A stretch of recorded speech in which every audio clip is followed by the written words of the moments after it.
So I just want to start off by asking you a question this morning. What comes to your mind when you think of the word worship?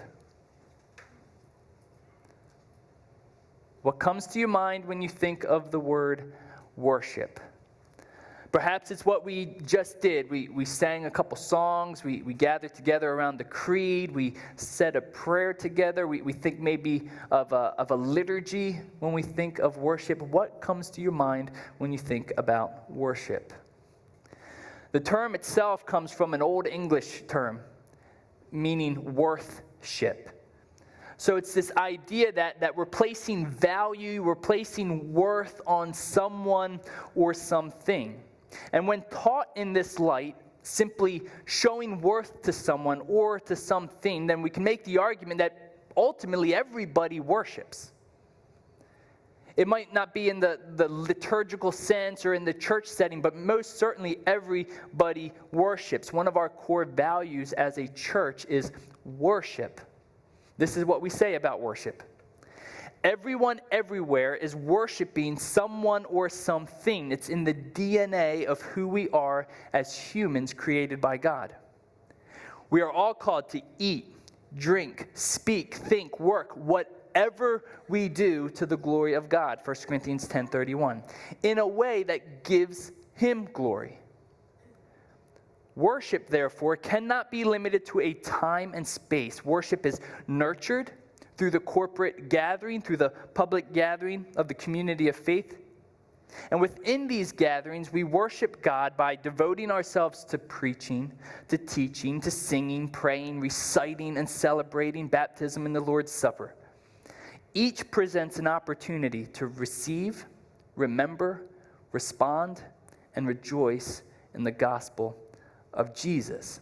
So everyone, everywhere is worshiping someone or something in every moment of the day. Paul says in 1 Corinthians, whatever you do, do all to the glory of God. And so even he talks about these basic fundamental things of human life, eating and drinking. So no matter whether you eat or drink, that you give glory to God. Yet we've perverted that in some ways. What was meant, this little thing inside of our mouth with all these taste buds as we consume a savory steak or consume a nice beverage ought to roll up to the praise and glory of His name, because He designed us in a way to taste sweet and bitter and sour and awesomeness. But sometimes, instead of rolling up praise and glory to His name when we consume a nice meal together, we instead run to food to save us from ourselves, to help ease the pain of whatever type of discomfort or discouragement or issue that we're going for, and we end up gluttonous. Or we run to alcohol to help numb us from the pain. We run to sex, a good thing that was created by God, and yet we are becoming addicted to it in our culture. So no matter what we do ought to bring glory and praise to God. There's a phrase that I heard growing up. There's two choices on the shelf: pleasing God or pleasing self. And so ultimately there's a worship happening inside of us that is looking at bringing praise, glory to His name constantly every moment of the day, or we're worshiping ourselves. We're running to things to satisfy our own selfish pleasures. So when you think about worship, what comes to your mind? As much as 1 Corinthians 10:31 is an individual call to worship in the whatever that we do, what I like about the book of Psalms is that there are specific songs in which King David particularly is calling the people of God to come and worship together the great King of heaven. And so as much as the whatever you do is an individual thing, there's also a great important significance when God's people gather together to worship and praise His great name. We're in this teaching series called iPsalms, Songlists for Life. And I love the Psalms because there are all kinds of emotions all throughout the songs. There's happy psalms. There's sad psalms. There's life-giving encouragement psalms, and then there are psalms when the psalmist is just begging and pleading to God to answer him. He's feeling so distant from him. Why aren't you responding? There's all kinds of different songs throughout the Psalms, and what we can be encouraged by as Christians is that we can run to these songs no matter what type of season of life we are in. Some songs are great listening to on your own in private, but then there are some psalms that are specifically meant for the public body of Christ. And Psalm 95 is one of those psalms which we're going to look at today. So I'm going to have the verses of Psalm 95 up on the side screens. I just ask you to read those aloud with me from your seats. So Psalm 95, let's read these together. "O come, let us sing to the Lord. Let us make a joyful noise to the rock of our salvation. Let us come into his presence with thanksgiving. Let us make a joyful noise to him with songs of praise. For the Lord is a great God and a great King above all gods. In his hand are the depths of the earth. The heights of the mountains are his also. The sea is his, for he made it, and his hands formed the dry land. O come, let us worship and bow down. Let us kneel before the Lord our Maker. For he is our God, and we are the people of his pasture and the sheep of his hand. Today, if you hear his voice, do not harden your hearts as at Meribah, as on the day at Massah in the wilderness, when your fathers put me to the test and put me to the proof, though they had seen my work. For 40 years I loathed that generation and said, there are people who go astray in their heart, and they have not known my ways. Therefore I swore in my wrath, they shall not enter my rest." May God bless the reading of his word. Three primary things I want to look at today in Psalm 95. I want us to look at the way of worship, or the way to worship. I want us to look at, the why of worship. But then I also want us to look at a warning of worship. So the way of worship, the why of worship, and then a warning of worship. First off, I think what we see in Psalm 95 is that a worshiping people is a singing people. So King David starts off, "O come, let us sing to the Lord." So he starts off first with an invitation to come. Hey, let's gather together. Wherever you are, no matter what's going on, come together and let's sing to the Lord. In the more liturgical high church denominations, this particular psalm is known as the Venite. And this was actually passed in 1534 by Parliament, the Act of Supremacy, which transferred control from the Catholic Church of England from the Pope to the King. In 1949, Parliament passed then what's referred to as the Act of Uniformity, basically a three strikes and you're out type of statute that mandated life imprisonment for those who did not conform to the worship outlined in what's called the Common Book of Prayer. Perhaps you're familiar with that book.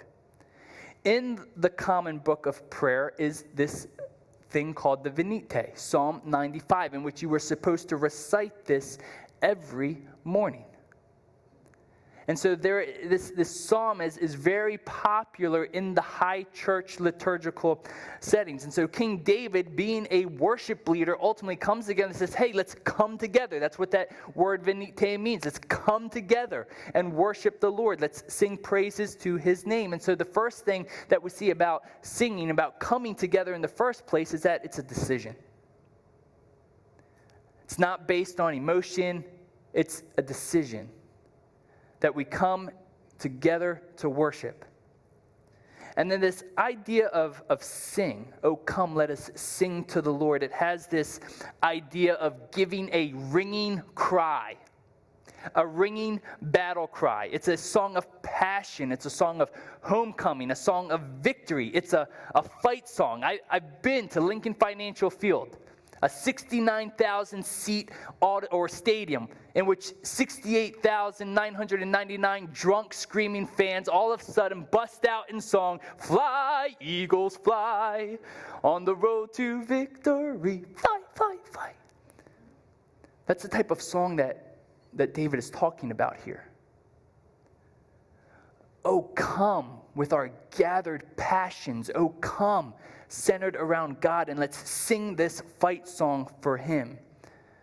The word sing is so much more than a passive sitting around the fire holding hands singing Kumbaya.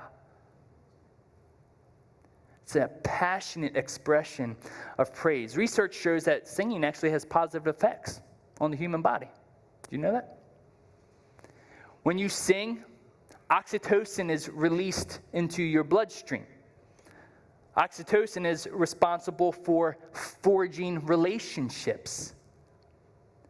When a new mother gives birth to a baby and the baby begins to attach to the mother, that mother is releasing oxytocin in her body as well as into her milk. And so there's creating a bond between that mother and that baby. And so when we come together and sing, there is the release of oxytocin that occurs that bonds people together.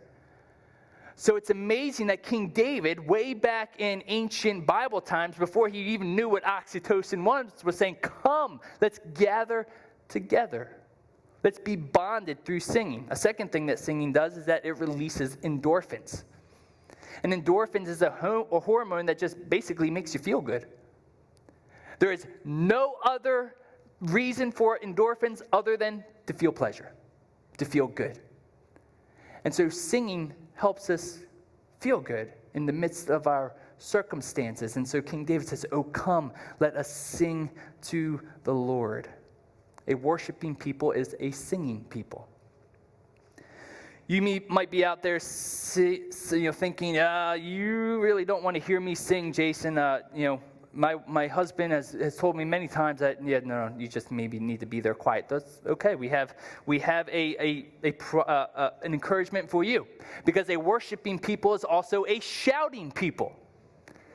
King David says, oh, come, let us sing to the Lord. Let us make a joyful noise to the rock of our salvation. It doesn't say make a pitch-perfect noise or a good noise. Just make a joyful noise. Fight, fight, fight.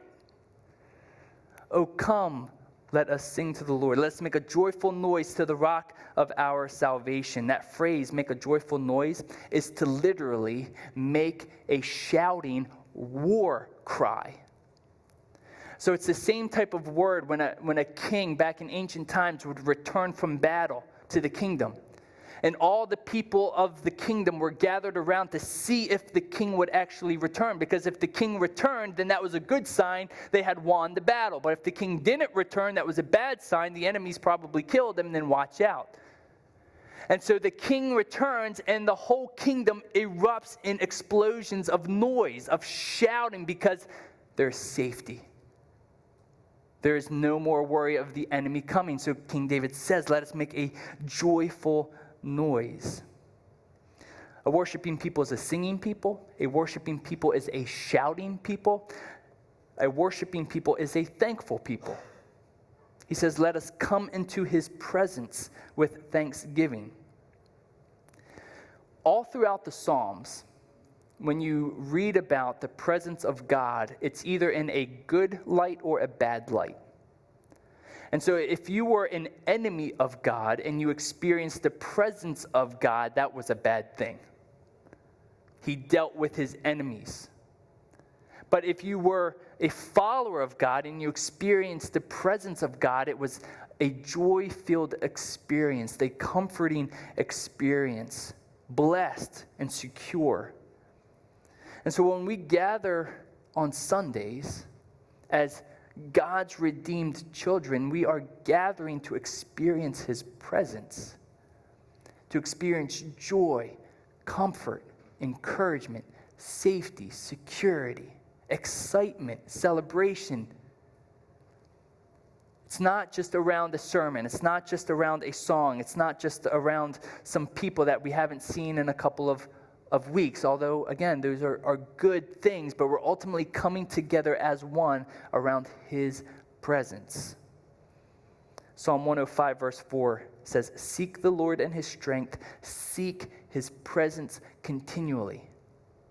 So even as we worship, there are times privately that we can seek his presence, as we seek after him in prayer, as we seek after him in Bible study, as we seek after him in different spiritual disciplines. But there's also a way to seek his presence as we come together publicly as a community of faith. Psalm 22, verse 3 says, "You are holy, enthroned on the praises of Israel." And so as we are seeking his presence and praising his name, the Bible says that God inhabits and is enthroned upon the praises of his people. So as we praise him, he is sending his presence upon us. So as we think about that, a holy God, a most high God who cannot be in the presence of sin, yet through the blood of Jesus has made us whole, has made us righteous so that we can boldly enter into the throne room of grace. We ought to be thankful. God, thank you for just allowing us to be here amongst your people. There are times throughout the Psalms when King David is specifically yearning for the community of God's people. "Oh, how I long to be in your temple to worship your name." And so we're thankful for this. Because the other reality is that there are places across this world that aren't able to gather like this, in such freedom, in such carefree ways. And so a worshiping people is a thankful people. King David says again, just in case you missed it, in verse 2, "Let us make a joyful noise to him with songs of praise." So he doesn't just say it once, but he says it twice. Hey, it's okay to sing and it's okay to shout.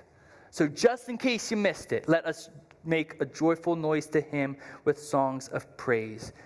And then finally, a worshiping people is a submitting people. Psalm 95, verse 6, "O come, let us worship and bow down. Let us kneel before the Lord our Maker." One of the reasons why I love talking about this topic of worship, for many of you, you know that my role before this was a worship pastor, is worship is so complex. It's not just this act of coming in and singing songs and praying and reading the Bible. It's not just this act of recitation of creeds, but the whatevers that we do are opportunities to worship his name. And just as much as there's reason for us to get up and down, excited and shout and sing and praise his name, there are times when we experience his presence, there's nothing more that we can do other than to just fall to our knees and kneel before him. Because the Most High God, who created all that there is, all that there will ever be, holy, perfect, righteous, when we look at ourselves in light of him, in comparison to him, there are times when it ought to drive us to our knees. In humble recognition of who he is, of all that he has done for us, primarily through his Son, Jesus. That he who was sin, who knew no sin, became sin so that we might become the righteousness of God in him. That ought to blow our minds. Isaiah the prophet says, "Woe is me, I am a man of unclean lips," when he is in the presence of God. And so just as much as a worshiping people ought to be a singing people, a shouting people, a thankful people, a worshiping people ought to be a submitting people. that in light of who he is and all that he has done, there are times when we just need to fall to our knees, fall flat-faced on the ground in humble submission of who he is. And that's why worship is so complex, because it's different each and every moment of each of every day. It shouldn't be just the same thing over and over and over again. A worshiping people is a submitting people. When we kneel, physically kneel, bow before God, we are physically and mentally putting ourselves at his feet, submitting to him as king and submitting to his will. So the way of worship, a worshiping people is a singing people. A worshiping people is a shouting people. A worshiping people is a thankful people. In case you couldn't figure it out, I couldn't figure out an S word for thankful. It didn't quite work out. A worshiping people is a submitting people. Why do we do these things? Why do we sing? Why do we shout? Why do we give thanks? Why do we submit to him, his will? It's because King David says in Psalm 95, verses 3 through 5, "For the Lord is a great God and a great king above all gods. In his hands are the depths of the earth. The heights of the mountains are his also. The sea is his, for he made it, and his hands formed the dry land." So the psalmist gives even just 4 reasons here why we ought to sing and praise and shout and bow. First, because the depths of the earth are his. The depths of the earth are referring to the places of the dead. When you read throughout the Bible and it refers to the depths of the earth, it's the place in which the dead go. And so he is the controller. He is the author. He's the one who holds death in his hands. He says because the heights of the mountains are his. And so the heights are where all the gods of the day resided. These funny guys with these leather belts and big lightning bolts, those are his. The mountains are his. He is ultimately supreme over every other god. He says the sea is his, often a symbol of chaos and darkness. Have you ever stood at the shore of an ocean and looked out and your mind just starts to wander? What is in that? What is in that vast ocean? With the Discovery Channel, we have these shows that give us glimpses into these gnarly-looking things down in the depths of the ocean. The chaos of the ocean, and the psalmist says they are his. He holds them in the palms of his hands. His hands formed the dry land, meaning his fingerprints are on everything. And so why do we worship? Because God is a great God and a great king above all gods. I can remember, and I might have shared this story before, but the first time I went on a cruise, it rocked my world. So here I pull up to this cruise ship to board the boat, and I'm just overwhelmed by the massiveness of this thing that's going to carry me out into the ocean. How in the world can all of this steel keep me dry, ultimately? So big, so massive. And then you're inside of this thing, and it's like a country in and of itself. I mean, it's almost hard to get from one end of the ship to the other. The thing is huge. Had a great week on the cruise, became a cruise person. I'm all about cruises now. Land or get back to our dock to drive home. Colleen and I leave Miami to fly back up here to Philadelphia. And as we first take off, we're up overlooking, one side is the United States, the other side is this vast ocean. And way out in the middle of this vast ocean is this little tiny cruise boat. And in that moment, my brain short-circuited.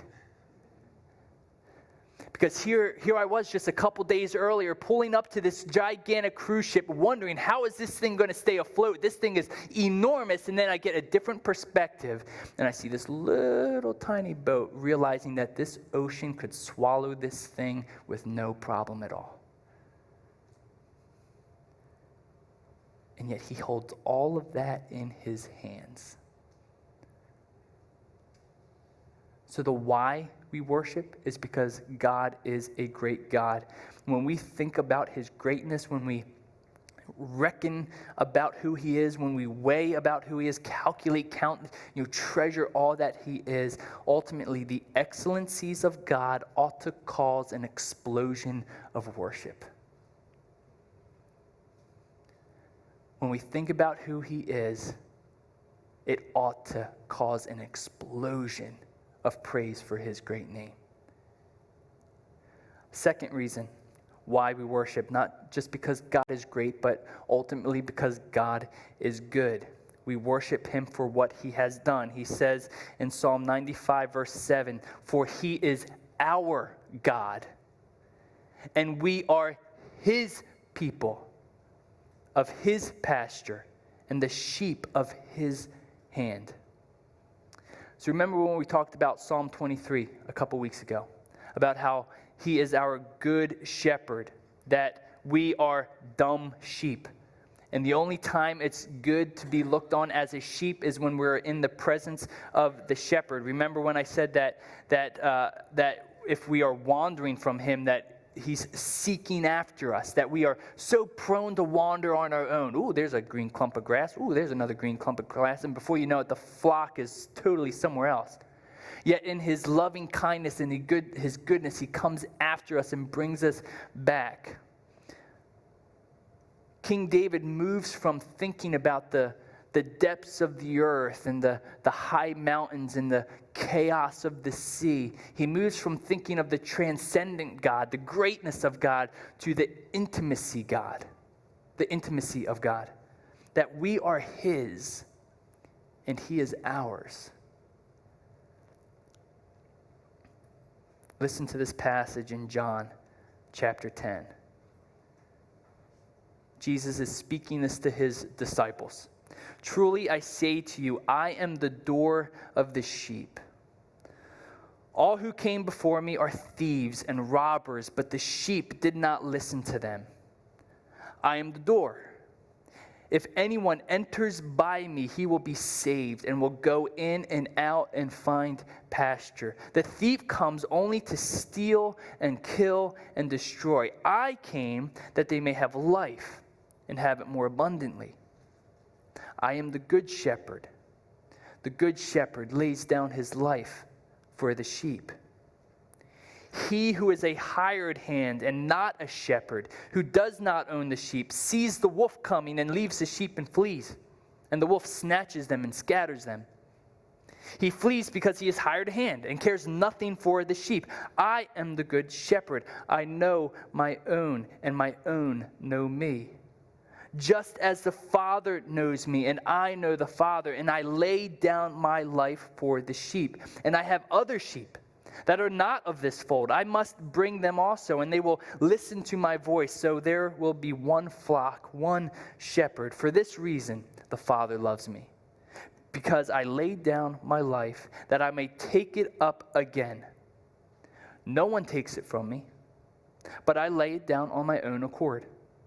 I have authority to lay it down, and I have authority to take it up again. This charge I have received from my Father." And so not only should the excellencies of God cause an explosion of worship, but the goodness of God also should cause a gratitude in worship.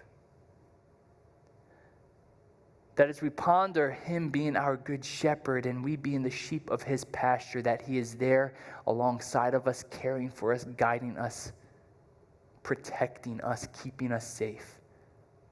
So we worship him because he is great. We worship him because he is good. So we talked about the why, or the way. We've talked about the why. In verse 7, King David takes a shift, and he gives us a warning. We've learned about all of these different things. Why the warning? I mean, it's almost like a complete 180 when you read this psalm from start to finish. Listen to what he says. Verse 7. "Today, if you hear his voice, do not harden your hearts as at Meribah, as on the day at Massa in the wilderness, when your fathers put me to the test and put me to the proof, though they had seen my work. For 40 years I loathed that generation. And I said, they are a people who are astray in their heart, and they have not known my ways.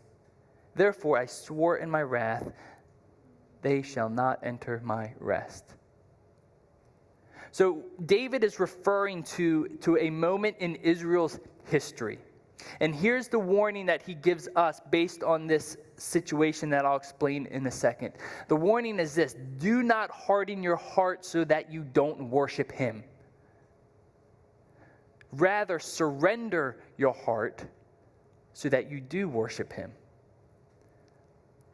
Back in Exodus chapter 12, the 10th plague had just happened. Israel was enslaved by the Egyptians. God sends Moses. Moses brings these 10 plagues. The 10th plague just happens. Exodus chapter 12, God delivers the Israelites from the Egyptians. Pharaoh has enough, says, get out of here. Exodus chapter 12. Exodus chapter 13. The Israelites are partying and celebrating the Feast of Unleavened Bread. This feast that God institutes to the Israelite people so they will not forget that God delivered them from the hands of the Egyptians. So they are partying, they are celebrating, it's good times. God is leading them by a fire pillar at night, by a cloud pillar by day. God's presence is with them. Exodus chapter 13. Exodus chapter 14. Pharaoh changes his mind. He's upset that he let the Israelites go. So upset and angered by all of these plagues that had just happened, they said, you know what? Send an army after them. Kill all of them. I don't want them here. Kill them all. So Exodus chapter 14, Pharaoh goes after the Israelites. The Israelites are pinned between the Red Sea and this approaching Egyptian army. What are we going to do? We're going to die. We're not going to make it. If you know the story, Moses sticks a rod in the Red Sea, the waters part, the Israelites walk across on dry land. As Pharaoh's army enters into the sea after them to kill them, God swallows them up in the Red Sea. I mean, if the 10 plagues weren't enough, if the fire by night wasn't enough, if the cloud by day wasn't enough, surely the Red Sea would have been enough to convince them that he is a great God. He is a good God. Exodus chapter 15, the first recorded worship song in the whole Bible. They are singing a worship song throughout all of Exodus chapter 15, referred to as the Song of Moses. And it's led by a woman named Miriam. Just a little tidbit. The first worship song in the whole Bible, all through Exodus chapter 15. So from Exodus chapter 12 through 15, it's all good things up at this point. Well, 3 days. 3 days go by, and the Israelites are having a hard time finding water. After all that they saw God did, 3 days they're having a hard time finding water, and they are complaining. We can't drink any of the water. We've come to this place called Marah, and the water's bitter. How are we supposed to drink this water? And so God says to Moses, go create this clean water. Exodus chapter 15, verse 26. God is patient with them, and he says this to them: if you will diligently listen to the voice of the Lord your God and do that which is right in his eyes and give ear to his commandments and keep all of his statutes, I will put none of the diseases on you that I put on the Egyptians, for I am the Lord your healer. So in his goodness, in his patience, he tells the Israelites, relax. If you trust in me, if you follow after me, if you keep my commandments, none of these bad diseases are going to come upon you, for I am your Lord, your healer. Okay? Exodus chapter 15, verse 27, the very next verse. It says that the Israelites ended up at this tropical resort. It talks about these springs of water and palm trees. Life is good. God's keeping his word. Exodus chapter 16, they leave this tropical resort and begin complaining again after just a few days of having no food. They're complaining. God provides food in the form of manna, bread from heaven. It's all good for a couple days, and then they get tired of the manna. They get tired of the bread, and so God provides them meat in the form of quail, and it's all good. But then they start complaining again. How often, how long do we have to eat this bread and quail? I'm getting tired. I mean, I can kind of understand that. If I had to live on chicken every day for the rest of my life, that would be a little bit depressing. But after all that God has done, having no food, feeding 2 million people, 2 million plus people, he provides food from heaven. But they're complaining. They don't like it. It's not my bacon-wrapped filet, medium, rare, a little bit of seasonings, asparagus, mashed potatoes. They're complaining. Exodus chapter 17. Continue to complain about not having any water, again, after God has proved himself faithful time after time after time. We come to this place in which he refers to Massa and Meribah, what King David is referring to in Psalm 95. Massa means testing. Meribah means quarreling. And so the result of Israel's hardened heart towards him in worship, they're complaining for his greatness and goodness. The result is that God allows that whole generation of Israel to die off and not see the promised land. That the younger generation who wasn't complaining and who weren't even around to complain, they would be the ones that would inherit the land. And so for the next 40 years, they are wandering around the desert as God is allowing that older generation to die off and the young generation to come up behind it. And so the warning is this, back in Exodus chapter 15, when he says, listen to my voice. Obey my commands. Keep my statutes.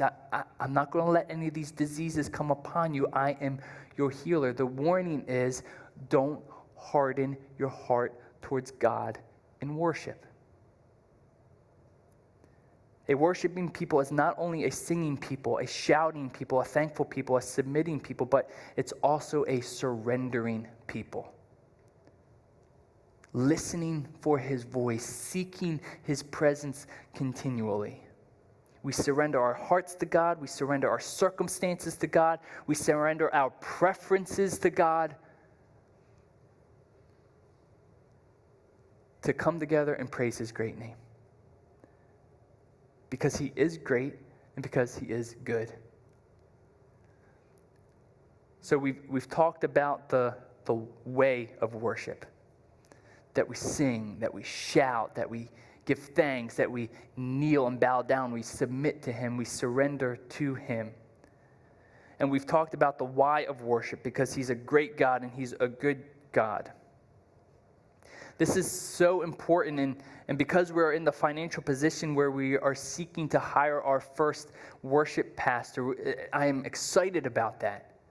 Because what I want for us as a church, privately, when we are living this life Monday through Friday or Monday through Saturday, that in those individual moments, those private moments, that we are ultimately worshiping him in the whatevers that we do. Whether we eat, whether we drink, whether we work, whether we love our family, whether we are changing our baby's diaper. You know what, God? Yeah, I was a mess. And you went into the deep crevices of my life and you cleaned out the poo. Even in that, we can worship God. So I want us to be a worshiping people 24/7, but I specifically or also especially want us to be a worshiping people when we come together. Because if we can get all excited and passionate and exuberant around the Eagles' touchdown, but we can't get excited and passionate and exuberant around the great God of the universe who died for us, who is our good shepherd, why are we even here? He is great. He is good. All throughout the Psalms, he is worthy of our worship. And I truly believe because we are created in his image, because we are created as worshiping beings, we will not find ultimate joy and satisfaction. We will not be able to live life to the fullest unless we are worshiping him. And if we're honest with ourselves and we admit to the other things that we've worshiped, I think we can all admit that those things still leave us wanting. Still leave us craving for more. And so in order to get to everything, we must start with something. And so our public worship nurtures our private worship. As we come together as God's people and we sing and we shout and we submit and we surrender, that is going to nurture our private worship throughout the week. Whether times are good or bad, happy or sad, we can worship the Lord. And so let's be a worshiping people who sing. Let's be a worshiping people who shout. Let's be a worshiping people who submit, fall on our knees when we have to fall on our knees because of who he is and all that he has done. Let us be a worshiping people who surrender to his will. And I promise you, if we do these things, we seek his presence continually, we will be able to live life to the fullest. Because as we bring glory to him, he brings joy to us. When we're up here singing, you know we can see you, right? You're looking up at us, thinking, why in the world is that guy got his hands in the air? We're looking down at you. Why in the world is that person not singing? Because we have a great God, and we have a good God. And if we can't get excited about him, but we can get excited about a touchdown, that blows my mind. So let's practice on that. Let's work towards that. Let's be a church who sings, who shouts, who surrenders, who submits. Can we do that? Amen. May God bless the preaching of his word. God, would you allow this psalm to infiltrate every area of our lives. But more specifically, even as we consider and ponder what it means for your people to come together and worship you on a weekly basis, on a Sunday. Would you tear down any distractions? Would you help us put aside any difficult circumstance or situation, or even in those different types of circumstances, would you help us to worship you appropriately? Would you allow us to sing praise to your great name and lift up your great name because of your goodness, how you provided for us? Would you allow us to kneel in your presence? Not even just allow us, would you help us to get out of the way of ourselves so that we can seek you wholeheartedly?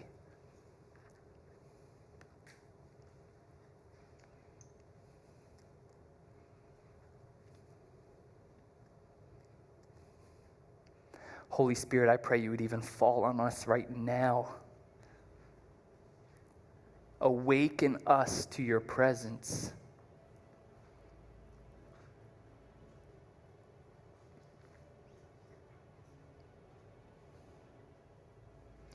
We recognize that you are a great God, that you've created all that there is.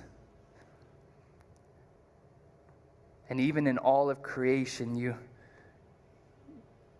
we look at ourselves and we think, who am I?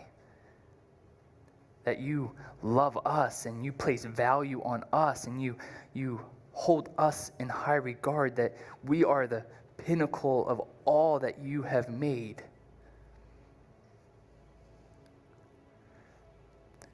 And we think about the way in which you came to save us, to rescue us, to redeem us. When we messed it all up, when we sinned and turned our backs against you, and yet you continued to pursue us. You continued to chase after us. So Jesus, we thank you for the life that you lived, the life that we could not live. for a debt that we should have paid and a debt that you did not deserve, so that we can be restored back in relationship with you. So I trust in that. I trust in you. I place my faith in you. I expect your presence to come upon us, and I expect you to move and comfort and guide and direct, because we are your sheep and you are our shepherd. And you say that you will.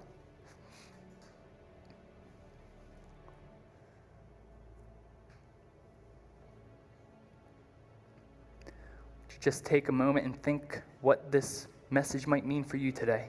What is it that you're going through? What is it that you're dealing with? What is it that God's bringing to your mind? And allow him to work in that.